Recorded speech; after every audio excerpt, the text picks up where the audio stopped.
யாரையுமே ஹர்ட் பண்ணக்கூடாதுன்னு நினைச்சுதான் பண்ணியிருக்கேன். எல்லாரையுமே ஹர்ட் பண்ணியிருக்கேன். சொன்னாலும் அடிக்கல எல்லாத்தையும் சாரி கேட்காதன்னு எனக்கு பயமா இருந்துடா.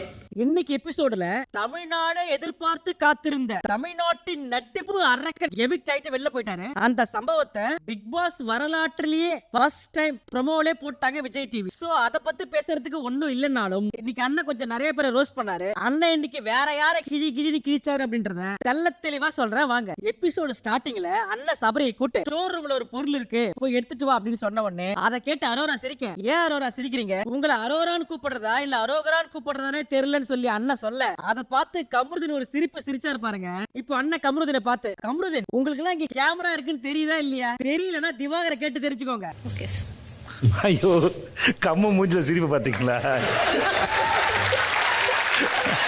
என்ன திவாகர், இந்த வீட்ல மொத்தம் எத்தனை கேமரா இருக்கு சார்? ஒரு 60 கேமரா இருக்கு சார். 60 கேமராவிலயும் 600 ரீல்ஸ் பண்ணிருப்பீங்கல்ல? ஆமா சார். ஆமா, நீங்க ரீல்ஸ் பண்ணும்போது கேமரா திருப்பிக்கிச்சு ஒரு பக்கமா, அது ஏன்னு தெரியுமா சார்? ஒரு சில நேரம் திருப்பிக்குது சார். அது ஒண்ணும் இல்ல திவாகர், நீங்க ஓவர் டேலண்டா இருக்கீங்களா, அதனால கேமராவில ஓவர்லோட் ஆகி போகுது, அதனால கேமரா ஒரு பக்கமா சாஞ்சிக்குது. நீங்க ஒண்ணு தப்பா எடுத்துக்காதீங்க. நீங்க எத்தனை கேமரால ரீல் பண்ணிருக்கீங்க?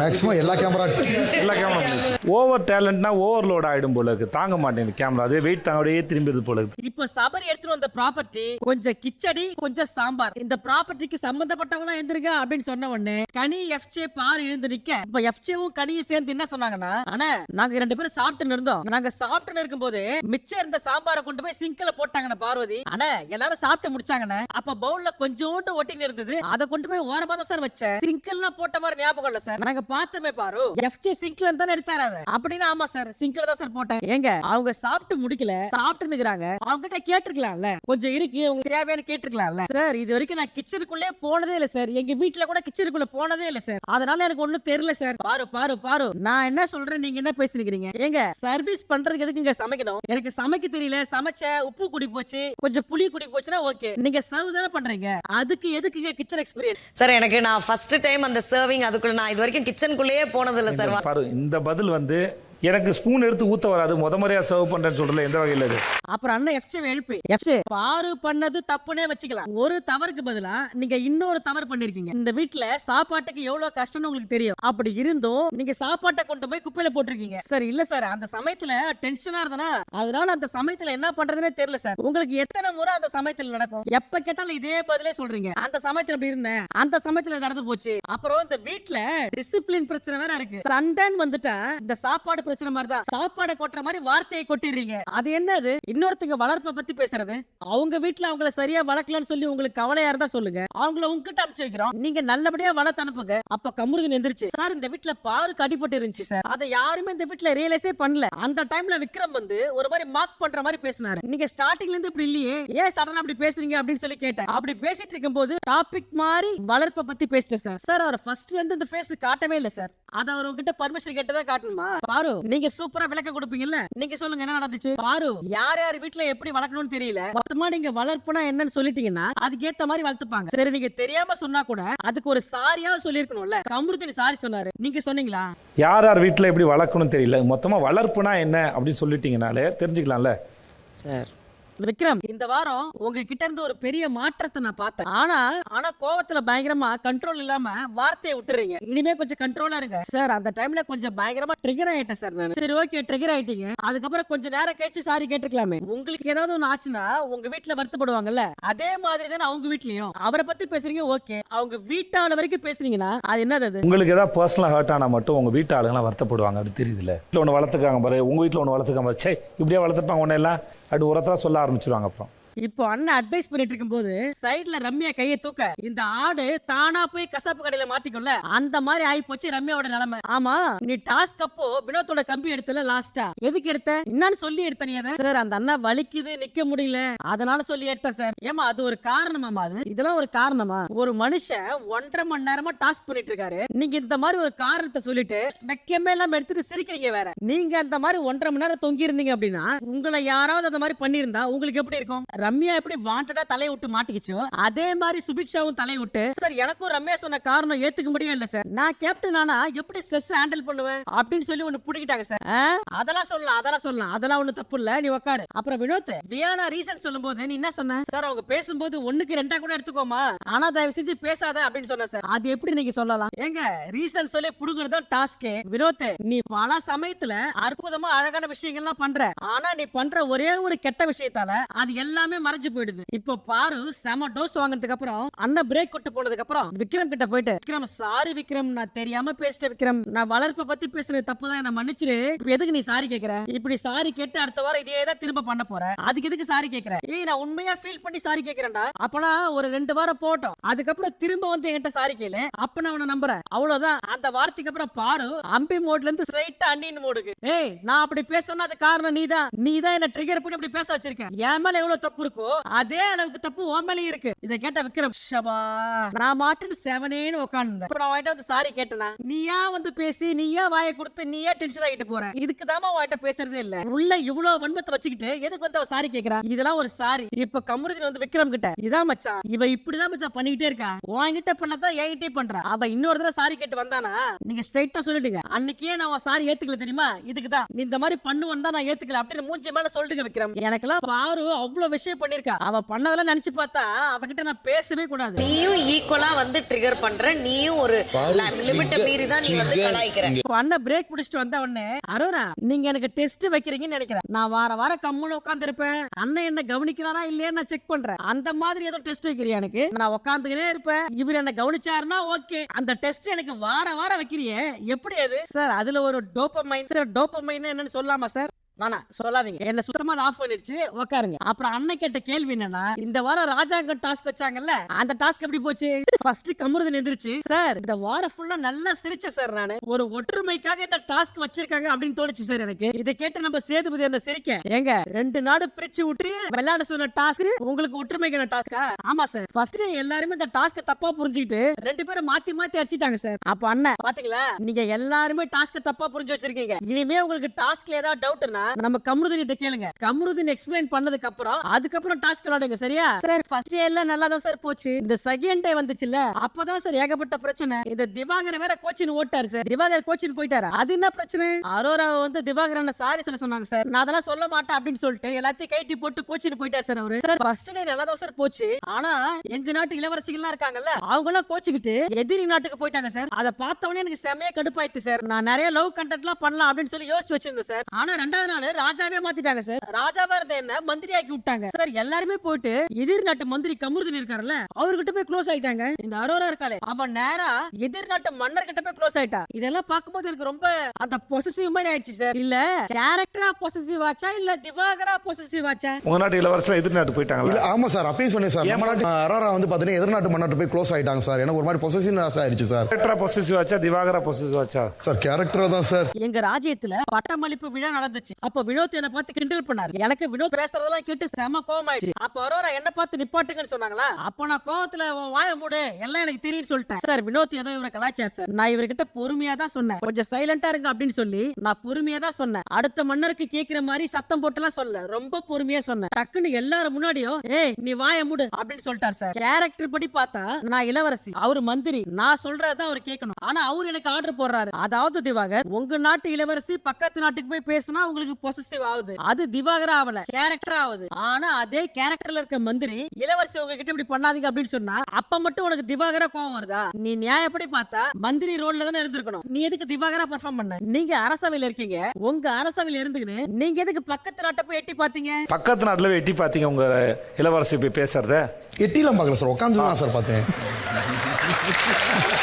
உங்க வசதிக்கு ஏத்த மாதிரி பதில் சொல்லாதீங்க. அவங்க இளவரசினா நீங்க மந்திரினா இளவரசி சொல்றத மந்திரி கேட்கணும். இப்ப நீங்களே சொல்லுங்க யாரு பேச்சு கேட்கணும்? உங்களுக்கு தெரியலையா? இங்க இருக்க வேற யாருக்கு ராஜா கதை தெரியும்? ரஜனும் பாருவும் எந்திரிச்சு இளவரசி பேச்ச மந்திரி கேட்கணும் சார். அவங்களே சொல்றாங்க. உங்களுக்கு யார் தான் சொல்லணும்? இந்த வீட்டுல நீங்க யார் அறிவாளியா நினைக்கிறீங்க சார்? சபரி சார். இப்ப சபரி எந்திரிச்சு நான் அன்னைக்கே சொன்னேன் சார் இந்த ஆள்கிட்ட இளவரசி பேச்ச மந்திரி கேட்கணும்னு. என் பேச்ச எங்க கேட்டா இருந்தாலும் எங்க உங்க பக்கத்துல பாரு இருக்காங்கல்ல அவங்களுக்கு மிதிப்பட்டு அடிப்பட்டு கண்ணுல அடிப்பட்டு இவ்வளவு நடந்தோ அந்த டாஸ்க் அவங்க ஆர்வமா விளையாடுனாங்க. ஆனா நீங்க உங்களுக்கு ஒரு கேரக்டர் கொடுத்து ப்ளே பண்ணுங்கன்னு சொன்னா நான் பண்ண மாட்டேன் அப்படின்னு சொல்லிட்டு டாஸ்க்ல இருந்து வெளில வரீங்க. ஊரு பூரா சொல்றீங்கல்ல நான் நடிப்பு அரக்கன். அப்போ ஒரு கேரக்டர் கொடுத்தா ஒழுங்கா ப்ளே பண்ணோம்ல, கேமை விட்டு வெளில போகணும் அப்படின்னு முடிவெடுக்கிறதுக்கு நீங்க யாரு? இங்க இருக்க எல்லாருக்குமே ஒரு பிரச்சனை இருந்துச்சு. அவங்க எல்லாருமே அந்த பிரச்சனையை தாங்கிட்டு எல்லாருமே அந்த பிரச்சனையோட தான் அந்த டாஸ்க பண்ணாங்க. உங்களுக்கு மட்டும் இங்க குறையுது. இப்போ திவாகர் சைலண்டா இருக்க சார், கேக்குற சார் பதில் சொல்லுங்க சார். அப்பவும் திவாகர் சைலண்டா இருக்க அண்ணன் செட்ல போய் உட்காந்துட்டார். நீ பதில் சொல்ற வரைக்கும் நான் இங்க இருந்து எந்திரிக்க மாட்டேன். நான் எவ்வளவு நேரம் வேணா வெயிட் பண்றேன், நீ பதில் சொல்லு. பதில் சொல்லுங்க. நான் அது வரைக்கும் நான் உட்காந்துருக்கேன்.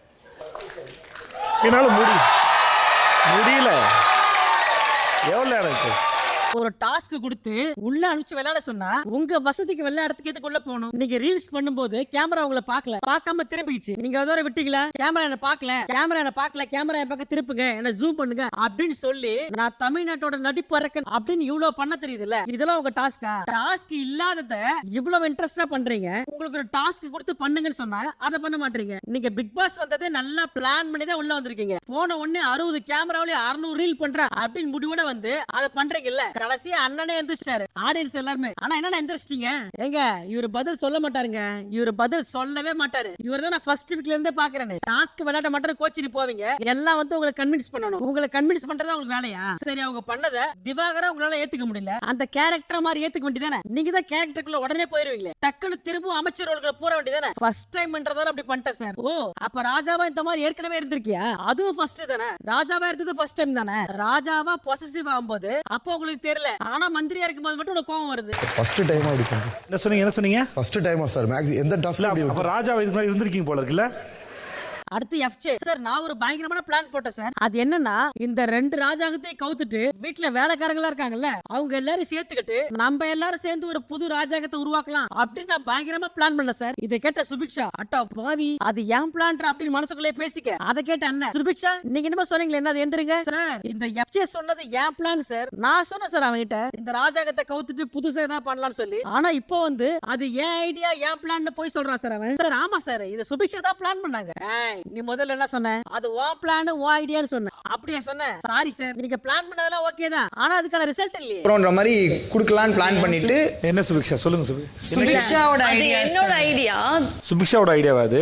ஆமா, அதுதான். அடுத்தது அண்ணன் கேட்ட கேள்வி, எல்லாருமே ஒரு ஷீல்ட் வச்சிருப்பாங்கல்ல, பாம்புக்கு விஷம் இருக்க மாதிரி, மானுக்கு கொம்பு இருக்க மாதிரி, யானைக்கு தந்தம் இருக்க மாதிரி, அந்த மாதிரி உங்களுக்கு நீங்க என்ன ஷீல்ட் வச்சிருக்கீங்க? ஃபர்ஸ்ட் அண்ணன் அரோராவை எழுப்ப, சார் எனக்கு யோசிக்க கொஞ்சம் டைம் வேணும் சார். உனக்கு எவ்வளவு டைம் வேணும் சொல்லு, நான் தரேன். இல்ல சார், யாராவது பேசுனாங்கன்னா அதை வச்சு யோசிச்சு அப்புறம் பாயிண்ட் பிடிச்சி பேசுறேன் சார். சரி ஓகே, எவ்வளவு நேரம் வேணும்? ஒரு 2 மினிட்ஸ். சரி உட்காரு, எல்லாரும் கேட்டு கடைசியா வரேன் அப்ப சொல்லு. அப்ப விக்ரம் எந்திரிச்சு, ஏதாவது எமோஷன் வந்தா அந்த எமோஷனை உள்ள கொண்டு போகாம ஹியூமர் வச்சு கவர் பண்ணுவேன். என்னோட பேச்சு திறன் தான் என்னோட ஷீல்டு. யாராவது என் முன்னாடி பேசுனாங்கன்னா அவங்கள நல்லா பேச விட்டு அதுல இருந்து ஒரு லா பாயிண்ட் பிடிச்சி அதை வச்சு ஸ்கோர் பண்றோம் சார். அப்புறம் எனக்கு யாராவது ஏதாவது ஃபீட்பேக் கொடுத்தாங்கன்னா அதை முடிஞ்ச வரைக்கும் என் மைண்ட்ல ஏத்தி அதை பத்தி யோசிச்சு என்ன நானே செல்ஃப் ரியலைஸ் பண்ணிப்பேன் சார். இதை கேட்ட அண்ணன் கைத்தட்டி பாராட்டி, இதை நான் பாராட்ட சூப்பரா சொன்னீங்க. என்னோட படிப்பு தான் சார் என்னோட ஷீல்டு. எது நீங்க படிச்சவன்னு சொல்றதா இல்ல உங்களோட படிப்பா? நான் கண்ணாடி மாதிரிலே யாராவது வெறுப்பு காட்டினா நான் திரும்ப வெறுப்பு காமிப்பேன், யாராவது சிரிச்சு பேசினா நானும் சிரிச்சு பேசுவேன், ஒரு மிரர் மாதிரி ஆக்ட் பண்ணுவேன். சோ உன்னுடைய ஷீல்டு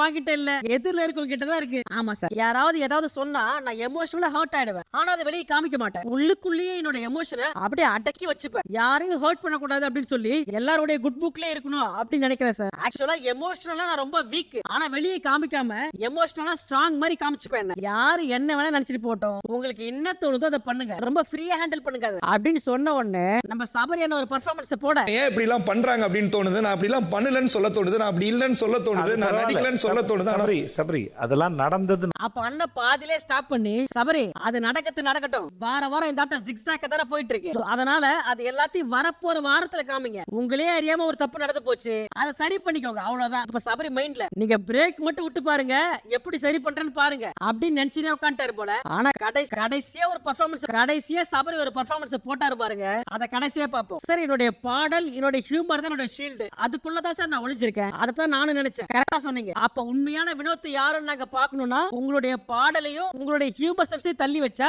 அதுக்கப்புறம் தான் உங்களை பார்க்கலாம். அதானே? நான் யாருக்கிட்டையும் பயங்கரமா க்ளோஸ் ஆக மாட்டேன் சார். என்ன ஒரு ஃபன் லவ்விங் பர்சனாவே வச்சிருப்பேன். யார பத்தியாவது எனக்கு தெரிஞ்சு போச்சுன்னா அவங்க கூட நான் க்ளோஸ் ஆயிடுவேன். ரொம்ப சென்சிட்டிவ் நான். அதனால ஃபன் அண்ட் லவ் தான் என்னோட shield. I am a person like a flow of water மாதிரி. என்னுடைய கோபமோ சோகமோ துக்கமோ எல்லாம் 5 நிமிஷம் தான். 5 நிமிஷத்துக்கு அப்புறம் நானே கூல் ஆயிடுவேன். இந்த கேமரா என்ன பாக்குதோ இல்லையோ, ஆனா கேமரா முன்னாடி போய் நின்னு என்னோட எமோஷன்ஸ் எல்லாத்தையும் கொட்டிடுவேன். 5 நிமிஷத்துக்கு மேல நான் எதையுமே மனசுல வச்சுக்க மாட்டேன். முன்னாடி என்னுடைய கோபத்தை தான் ஷீல்டா வச்சிருந்தேன். ஆனா நீங்க சொன்னீங்கல்ல, நீங்க கோபப்படுறதால மத்தவங்க யாருமே உங்ககிட்ட பேச மாட்டாங்கன்னு. அதனால என் கோபத்தெல்லாம் குறைச்சிக்கிட்டு அவங்கள பேச விட்டு அப்புறம் பேசுறேன். இந்த வீட்டுல யாரும் பார்த்து என்னை வெறுத்துறக்கூடாது அப்படின்றதுக்காக என்னுடைய கோபத்தெல்லாம் குறைச்சிக்கிறேன் சார். சார் வெளியே எனக்கு எந்த ஷீல்டுமே இல்ல. ஆனா வீட்டுக்குள்ள வரும்போது பேஷண்ட் பிளஸ் எமோஷன்லெஸ். அதாவது என்னோட எமோஷன்ஸ் யாருமே கண்டுபிடிக்கவே முடியாது. நான் என்ன நினைக்கிறேன் அப்படின்றத யாராலுமே கெஸ் பண்ண முடியாது. அந்த அளவுக்கு எமோஷனை ஒளிச்சு வச்சிருப்பேன். எனக்குள்ள என்ன இருக்கு அப்படின்றத மத்தவங்க யாருமே கண்டுபிடிக்க கூடாது. இதை கேட்கும் போது நம்மளுக்கு எப்படி சிரிப்பு வந்துச்சோ அதே மாதிரி நம்ம அண்ணனும் சிரிச்சிட்டாரு. இமோஷன்லெஸ் ஒரு ஃபேஸ் வச்சுப்பேனா எனக்குள்ள என்ன இருக்குன்றத அவங்க கண்டுபிடிக்க கூடாது. ஸோ அவங்க கன்ஃபியூஸ் ஆயிடுவாங்க. அப்படியா சொல்றீங்க? சரி, ஓகே, உட்காருங்க. இப்ப கடைசி அண்ணன் உங்களுக்கெல்லாம் எப்படி ஒரு ஷீல்டு இருக்கோ அதே மாதிரி இப்ப எனக்கு ஒரு ஷீல்டு இருக்கு. முதல்ல யாராவது என்கிட்ட வந்து ஏதாவது கேட்டாங்க அப்படின்னா எஸ்ன்னு சொல்லிடுவேன். எனக்கு பிடிக்குதோ பிடிக்கலையோ ஓகேன்னு சொல்லிடுவேன். ஆனா அதனால நான் ரொம்ப பாதிக்கப்பட்டேன். இப்போதான் ரீசெண்ட் 2 வருஷமா யாராவது ஏதாவது என்ன வந்து கேட்டா ஸ்ட்ரைட்டா மூஞ்சி லட்சம் மாதிரி நோ சொல்லிடுறேன். நான் நோ சொல்ல கத்துக்கினதுக்கு அப்புறம் தான் நான் ரொம்ப ஹாப்பியா இருக்கேன். நான் நோ சொல்லி பழகினதுக்கு அப்புறம் எனக்குள்ள இருக்கிற என்ன நான் இப்ப பத்திரமா வச்சிருக்கேன். அப்புறம் இந்த வாரத்தோட எவிக்ஷன். இந்த வாரம் எவிக்ட் ஆகி போகுது யாருன்னா அதான் ஷோவிலே வந்துருச்சு. அப்புறம் பில்டப் கொடுக்குற சாரிப்பா வழக்கம் போல ஃப்ளோல போயிட்டேன். இந்த வாரம் எவிக்ட் ஆகி போறது யாருன்னா நம்ம திவாகர். அவர் பேரை பார்த்த உடனே அவர் ஒண்ணு பெருசா ஃபீல் பண்ணல. நம்ம தர்பீஸ் ஜாலியா தான் இருந்துச்சு. அப்ப நம்ம பாரு எமோஷன் ஆகி திவாகரை கட்டி பிடிச்சு அண்ணே நிஜமா நான் ஒன்ன மிஸ் பண்ணுவேன்னு. அண்ணா நீ இல்லாம நான் இங்க எப்படி இருக்க போறேன்னே தெரியலன்னு. இப்போ இதே டைலாக்க மறுபடியும் கண்ணுல தண்ணி வச்சுட்டு நீ இல்லாம இங்க எப்படி இருக்க போறேன்னே தெரியலன்னு. நான் சட்டை போட்டாரு you always there for me.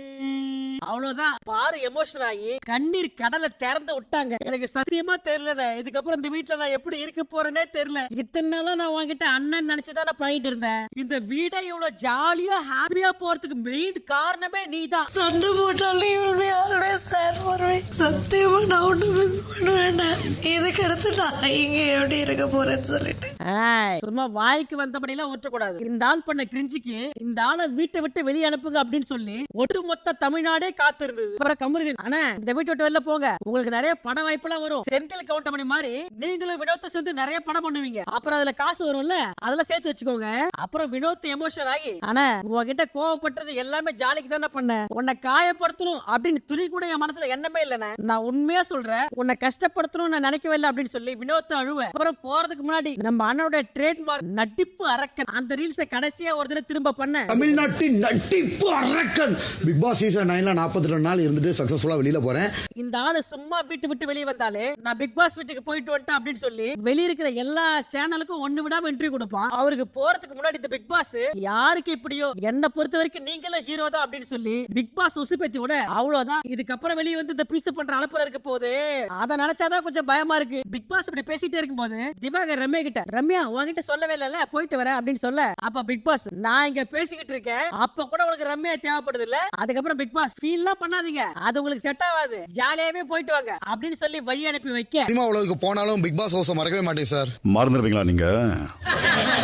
Ramya உள்ள சொல்லவே இல்லை திவாகர் சார், நான் பேசிட்டு இருக்கேன். அப்போ ரம்யா தேவை உங்களுக்கு. ஒரு வழியா நம்ம தர்பீஸ் அண்ணன் பிக் பாஸ் வீட்டை விட்டு வெளில வந்துட்டாரு. அப்புறம் நம்ம தர்பீஸோட பயண வீடியோ சார் நான் 42 நாளைக்கு இருப்பேன்னு நினைச்சு கூட பாக்கல சார். ஏன் சார் உங்களுக்கு என்ன சார் குறைச்சல்? நீங்க தான் நடிப்பு அரக்கனாச்சு. போறதுக்கு முன்னாடி சேதுபதி தர்பீஸுக்கு முத்தம் கொடுத்து வழி அனுப்ப போறதுக்கு முன்னாடி அண்ணா அல்டிமேட்டா ஒரு காமெடி பண்ணாரு. என்கிட்ட நிறைய பேர் சொல்லியிருக்காங்க சார் உங்களுடைய பாடி லாங்குவேஜ் அப்படியே விஜய் சேதுபதி மாதிரியே இருக்கு அப்படின்னு சொல்லி நிறைய பேர் சொல்லியிருக்காங்க சார். நிறைய பேர் பார்த்துட்டு உங்களுக்கு விஜய் சேதுபதி சாரோட பாடி லாங்குவேஜ் வருது, நீங்க அதனால அவ்வளவுதான். நம்ம வாட்டர்மெலனோட சேர்ந்து விஜய் சேதுபதி பாய் பாய் சொல்லிட்டு கிளம்பிட்டாரு. அப்படியே கட் பண்ணா நம்ம சேதுபதி சபரி கிட்ட சொன்னாருல்ல இந்த எமோஷனலா அடக்கி வைக்காத அப்படியே வெடிச்சு செதறு அப்படின்னு சொன்னாருல்ல. அதுக்கு ஏத்த மாதிரியே இவர் எல்லாரையும் கூட்டி லிவிங் ரூம்ல உட்கார வச்சு நான் இன்னைக்கு உடையணும்னு நினைக்கிறேன் சாரி அப்படின்னு சொல்லிட்டு எனக்கு அழுவுறதே பிடிக்காது நான் அழுவ கூடாதுன்னு நினைச்சேன் ஆனா நான் இப்ப அழுவுறேன் அப்படின்னு சொல்லிட்டு தேம்பி தேம்பி அழுவேன். இதை எதிரில் உட்காந்து நம்ம பாரு ஸ்பைடர் படத்தை எஸ்.ஏ. சூர்யா மாதிரி அப்படியே வச்சக்கு நடக்காம பாத்துட்டு இருக்க. இந்த பீஸுக்கு குறும்பட போட்டவனே தெரிஞ்சு போச்சு நம்ம தொக்கா மாட்டணும் அப்படின்னு சொல்லி அத பூசி மழுப்பத்துக்கு ஏதாவது பண்ணணும்ல, அதுக்காக ஹெவியா ஒரு பெர்ஃபார்மன்ஸ் போட, அப்புறம் திவ்யா சாண்ட்ரா எல்லாரும் கட்டி பிடிச்சு ஒரு ஆறுதல் சொல்ல, இவர் இந்த பக்கம் எழுதுன்னு இருக்க. யாரையுமே ஹர்ட் பண்ணக்கூடாதுன்னு நினைச்சு தான் பண்ணியிருக்கேன். எல்லாரையுமே ஹர்ட் பண்ணியிருக்கேன். சொன்னால அடிக்கல எல்லார்ட்டையும் சாரி கேட்காதன்னு எனக்கு பயமா இருந்துதுடா.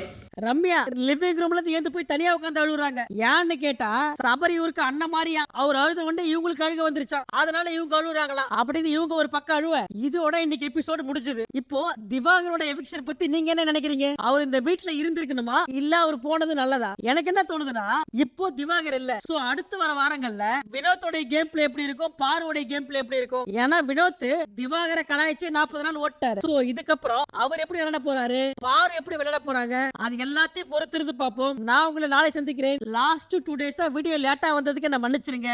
இனிமே வீடியோவை கரெக்டான டைம்ல அப்லோட் பண்ண என்னோட முழு முயற்சியை நான் போடுறேன். இந்த வீடியோ உங்களுக்கு பிடிச்சிருச்சு அப்படின்னா ஒரு லைக் பண்ணிட்டு ஒரு சப்ஸ்கிரைப் பண்ணுங்க. நான் உங்களை நாளை சந்திக்கிறேன். Tata bye by.